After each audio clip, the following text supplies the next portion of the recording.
Bom dia a todos. Eu gostaria de cumprimentar o secretário de Agricultura e a doutora Lamin, que já se retiraram, agradecer o convite da Inovisa e cumprimentar os demais representantes do painel. Bom, eu não sei. Essa parte não é comigo. Meus colegas da Embaixada de Angola e da Embaixada de Moçambique. E o representante do Ministério dos Negócios Estrangeiros, Dr. Luiz Cabasso. Começaria por fazer um pequeno painel sobre a situação da agricultura no Brasil, começando um pouco pela situação macroeconômica brasileira. Alguém me ajuda aqui para passar? Não está passando? Não. Talvez aqui. Sim. Aqui? Me referindo a vocês, que não é segredo para ninguém que o Brasil está passando por uma crise,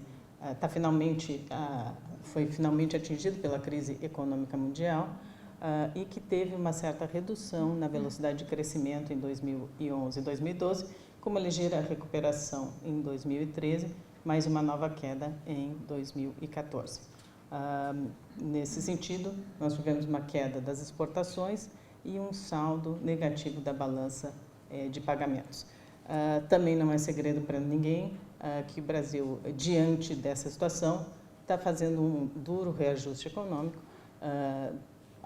Após o ano passado, que foi um ano de eleições, um ano de Copa, embora já se soubesse que era necessário fazer, esse reajuste foi um pouco retardado, mas que, nesse momento, a realidade se abateu, né? E é necessário, e como sempre, um reajuste. São medidas duras e bastante impopulares, e que o governo, que aliás eu represento, está passando aí por uma série de dificuldades políticas que todos vocês têm visto na mídia e na imprensa.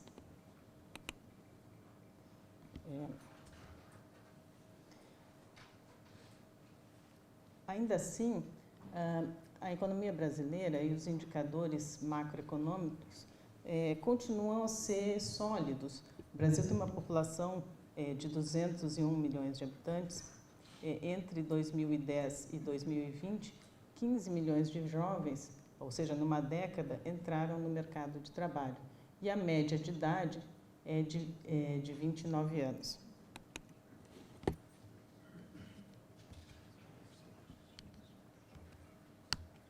Olha, eu estou aqui com muita dificuldade nisso aqui, mas enfim.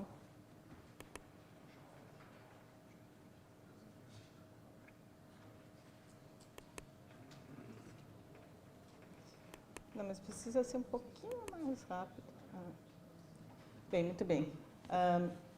Nesse sentido dos indicadores macroeconômicos ainda sólidos, e a gente costuma brincar que o Brasil é um pouco difícil de acabar enfim, os resultados do país. Nós temos um produto interno bruto de 1,6 mil milhões de euros, um PIB per capita de 9 mil euros anual, e uma taxa de inflação que tem ficado na média, na meta, em torno de 5,9%.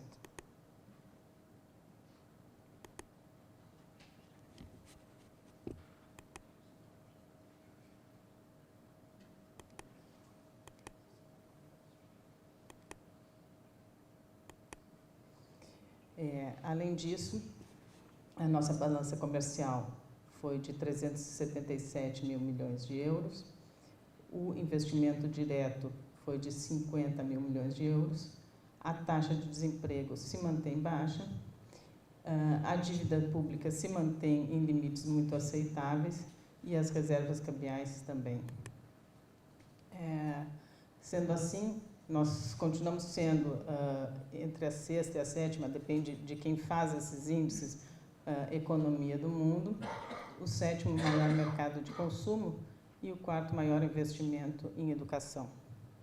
Na última década, 20 milhões de novos postos de trabalho foram criados, 30 milhões de pessoas saíram da pobreza, 42 milhões de pessoas entraram para a classe média e foram abertas 120 milhões de novas contas bancárias. O ritmo de crescimento menor, de certa forma, diminui a pressão sobre a economia. E nós também tivemos algo que nos pode ajudar se soubermos fazer bem, que é a redução da taxa de câmbio do real em relação ao dólar e em relação ao euro, que pode nos ajudar com as exportações.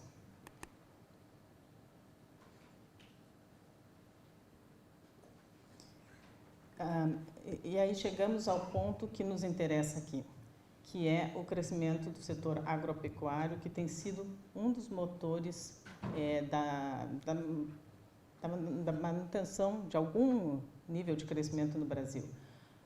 O Brasil é um dos líderes mundiais na produção de produtos agropecuários, como vocês sabem, nomeadamente o café, o açúcar, o etanol e suco de laranja, além do complexo da soja.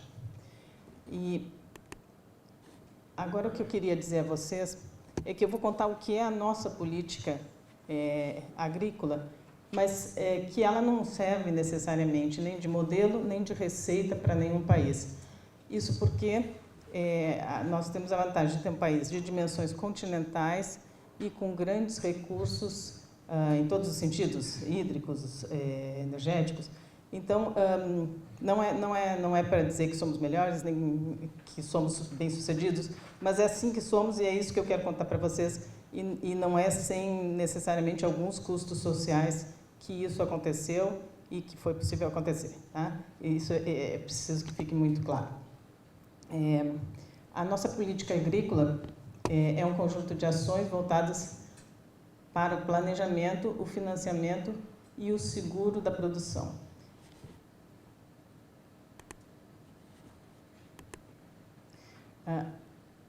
Há 3 elementos dessa política agrícola importantíssimos. Um é o zoneamento agrícola do risco climático, que é em função da história climática das regiões, se faz um estudo nesse sentido, para saber o que plantar, em que momento e quando fazer, né, para orientar o agricultor nesse sentido.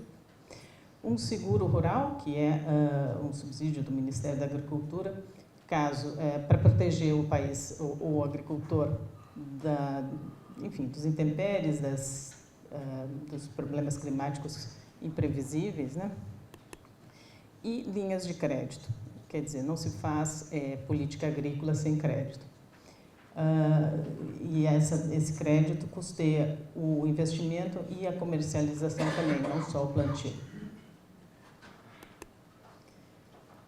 Aí comento que acabamos de lançar o novo Plano Agrícola Nacional 2014-2015,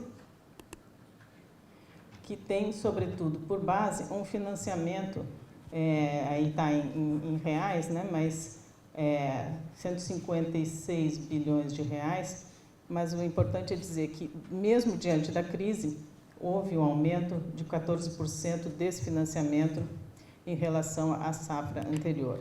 Isso, no fundo, é uma decisão política, há que se cortar, onde cortar, esse corte não foi na agricultura. A expectativa de produção é de 200 milhões de toneladas, com um aumento de 4,6% em relação à safra anterior. As bases desse programa são melhores condições de acesso ao crédito, atenção especial ao médio produtor e incentivos para infraestrutura, logística, irrigação, inovação e desenvolvimento sustentável.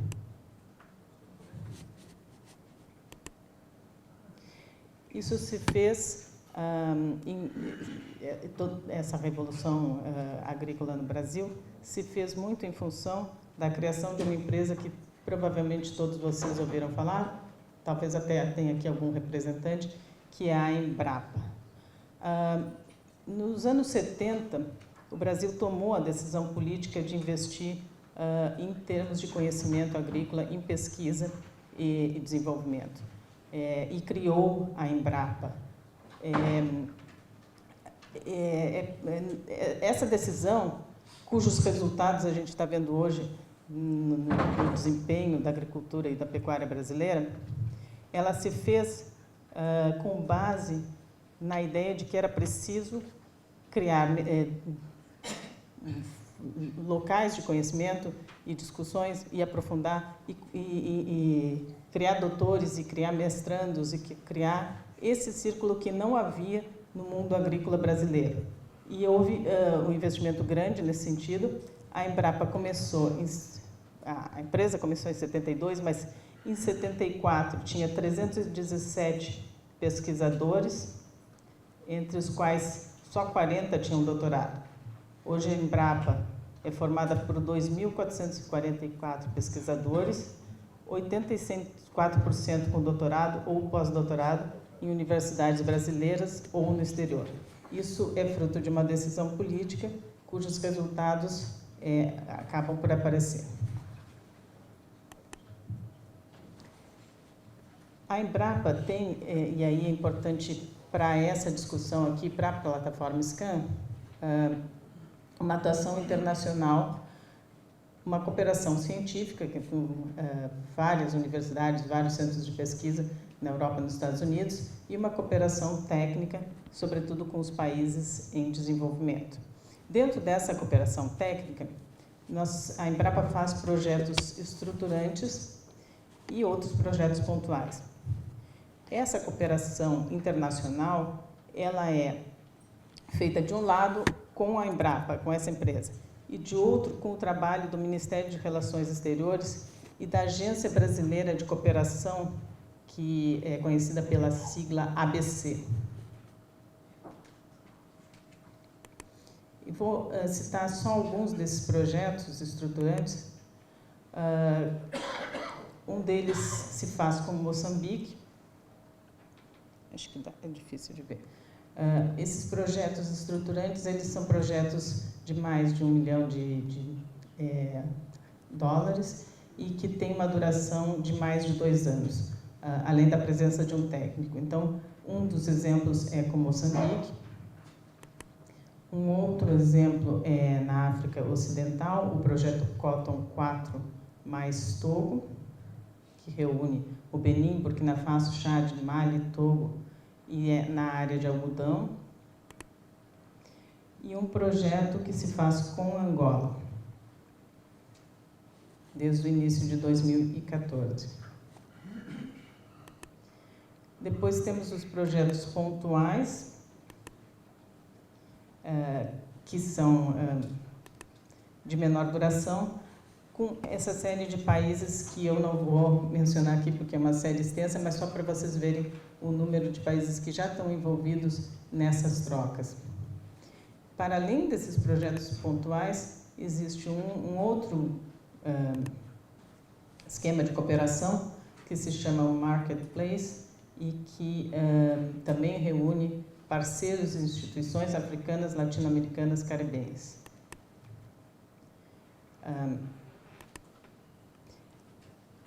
Toda essa vertente da nossa cooperação internacional, ela tem que se fazer dentro das regras internacionais, atendendo os nossos compromissos que fizemos na esfera multilateral, no Fórum das Nações Unidas sobre Floresta, a Convenção de Diversidade Biológica, a Conferência das Nações Unidas para o Desenvolvimento Sustentável, a Organização Mundial do Comércio, a Convenção Internacional de Combate à Desertificação, entre outros instrumentos internacionais que pautam essa nossa cooperação mundial. Aqui deixo os contatos da Embrapa, existe uma secretaria internacional, e os contatos da Embaixada do Brasil, que é a face do Ministério das Relações Exteriores brasileiro, que é o outro braço dessa cooperação internacional. Muito obrigada e, se houverem perguntas, estou disponível para responder.